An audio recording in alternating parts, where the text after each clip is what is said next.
सुप्रभात बच्चों। आज मैं आपके सामने वाक्य के भेद के जो 3 भेद हमारे रह गए हैं उनको आपको समझाऊंगी। आप ध्यानपूर्वक सुनिएगा, देखिएगा स्लाइड्स पे जो मैं आपको दिखा रही हूँ और उनको अपनी कॉपी में नोट डाउन कर लीजिएगा।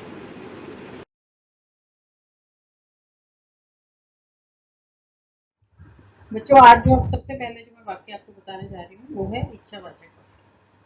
इच्छावाचक वाक्य कहते किसे हैं? जैसे जिस वाक्य में किसी की मनोकामना, मंगल कामना या आशीर्वाद प्रकट हो, वह इच्छावाचक वाक्य कहलाता है।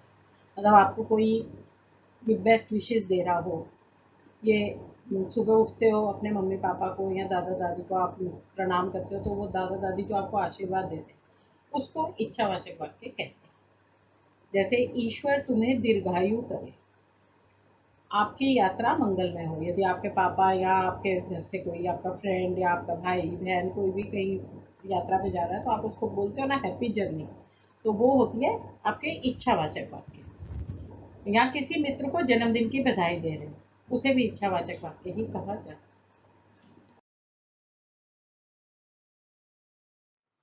अगला है संदेहवाचक वाक्य।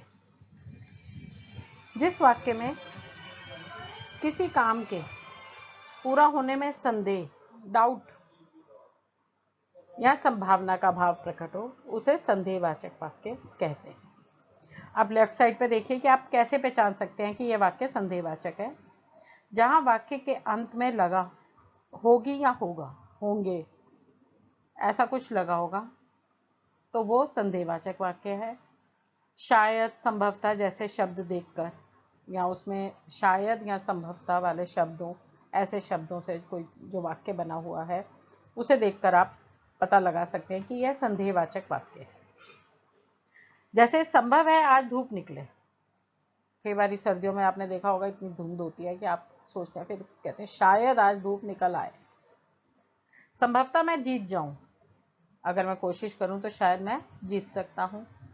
कदाचित उसने देखा ही ना हो, क्या पता उसने मुझे देखा ही ना हो।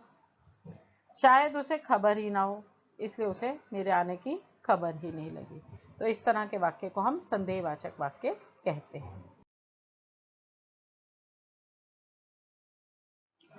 अब बेटा लास्ट जो वाक्य का भेद है वो है संकेतवाचक। जिस वाक्य में संकेत या शर्त हो उसे संकेतार्थक वाक्य कहते हैं। जैसे हम कहते हैं अगर तुम पढ़ोगे तभी पास होगे, मतलब अगर ऐसा होगा तभी वैसा होगा। जब उसमें कोई शर्त रखते हैं ना, कहते हैं पक्की बात कि हाँ तुम ऐसा करोगे तो ऐसा ही होगा, इस तरह के शब्दों को, वाक्यों को संदेहवाचक वाक्य कहते हैं। जैसे जब धूप निकलेगी तब कपड़े सूखेंगे, तब कपड़े धोएंगे। आप होते तो इतनी परेशानी नहीं उठानी पड़ती। यदि तुम बुलाते तो मैं जरूर आता, अगर मन लगाकर पढ़ते तो पास हो जाते। इस तरह के जो भी वाक्य जहाँ पे संकेत हो कि अगर ऐसा करोगे वैसा होगा, वो शब्द सारे संकेतवाचक वाक्य कहलाते हैं।